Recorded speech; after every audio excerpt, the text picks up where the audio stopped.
नमस्कार दोस्तों हम बात कर रहे हैं संत कबीरदास जी के दोहों के ऊपर। संत कबीरदास जी के दोहे संसार भर के सभी मनुष्यों को इतना ऊंचा ज्ञान देते हैं जो हमें संसार भर की विपरीत परिस्थितियों में भी कैसे उबरना है, कैसे निकलना है, कैसे उनसे पार पाना है, उसके बारे में हमें बहुत ही ऊंचा ज्ञान देते हैं। तो आइए आज के इन 4 दोहों में भी संत कबीरदास जी हर मनुष्य के उत्थान के लिए क्या बातें बोल रहे हैं उसे समझते हैं। पहला दोहा है, जल ज्यों प्यारा माहरी, लोभी प्यारा धाम, माता प्यारा बालका और भक्ति प्यारा नाम।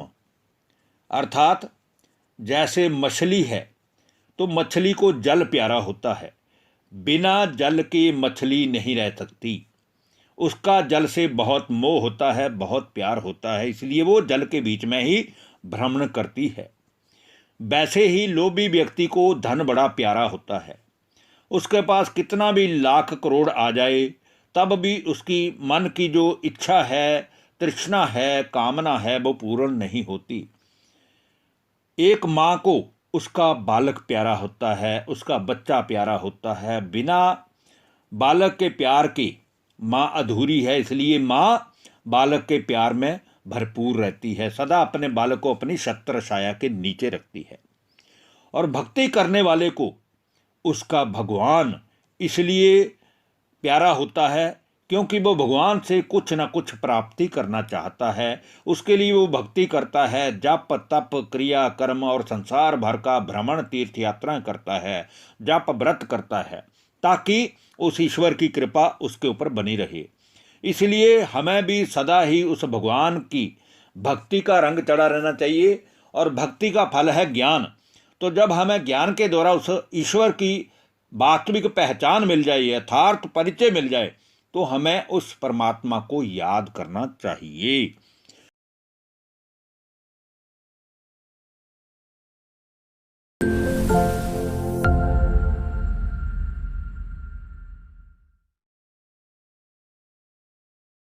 नमस्कार दोस्तों हम बात कर रहे हैं संत कबीरदास जी के दोहों के ऊपर। संत कबीरदास जी के दोहे संसार भर के सभी मनुष्यों को इतना ऊंचा ज्ञान देते हैं जो हमें संसार भर की विपरीत परिस्थितियों में भी कैसे उबरना है, कैसे निकलना है, कैसे उनसे पार पाना है, उसके बारे में हमें बहुत ही ऊंचा ज्ञान देते हैं। तो आइए आज के इन 4 दोहों में भी संत कबीरदास जी हर मनुष्य के उत्थान के लिए क्या बातें बोल रहे हैं उसे समझते हैं। पहला दोहा है, जल ज्यों प्यारा माहरी, लोभी प्यारा धाम, माता प्यारा बालका और भक्ति प्यारा नाम। अर्थात जैसे मछली है तो मछली को जल प्यारा होता है, बिना जल के मछली नहीं रह सकती। उसका जल से बहुत मोह होता है, बहुत प्यार होता है, इसलिए वो जल के बीच में ही भ्रमण करती है। वैसे ही लोभी व्यक्ति को धन बड़ा प्यारा होता है। उसके पास कितना भी लाख करोड़ आ जाए तब भी उसकी मन की जो इच्छा है, तृष्णा है, कामना है, वो पूर्ण नहीं होती। एक माँ को उसका बालक प्यारा होता है, उसका बच्चा प्यारा होता है। बिना बालक के प्यार के माँ अधूरी है, इसलिए माँ बालक के प्यार में भरपूर रहती है, सदा अपने बालक को अपनी छत्र छाया के नीचे रखती है। और भक्ति करने वाले को उसका भगवान इसलिए प्यारा होता है क्योंकि वो भगवान से कुछ न कुछ प्राप्ति करना चाहता है। उसके लिए वो भक्ति करता है, जप तप क्रिया कर्म और संसार भर का भ्रमण तीर्थ यात्रा करता है, जप व्रत करता है, ताकि उस ईश्वर की कृपा उसके ऊपर बनी रहे।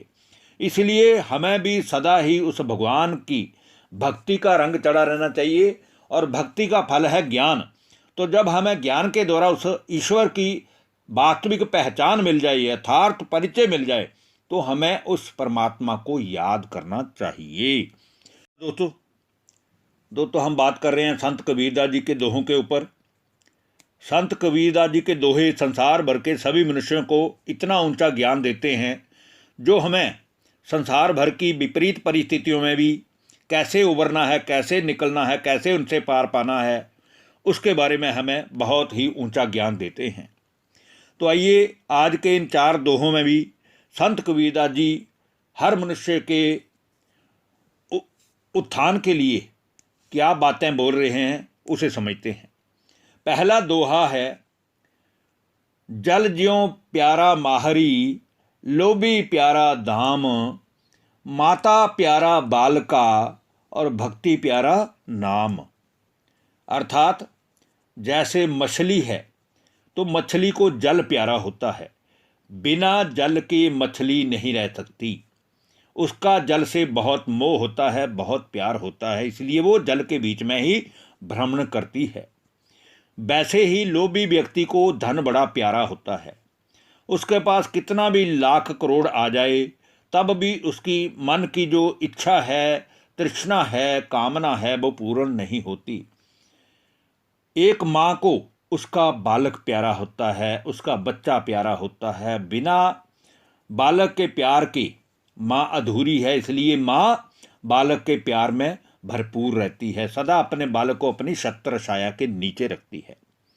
और भक्ति करने वाले को उसका भगवान इसलिए प्यारा होता है क्योंकि वो भगवान से कुछ न कुछ प्राप्ति करना चाहता है, उसके लिए वो भक्ति करता है, जप तप क्रिया कर्म और संसार भर का भ्रमण तीर्थ यात्राएं करता है, जप व्रत करता है, ताकि उस ईश्वर की कृपा उसके ऊपर बनी रहे।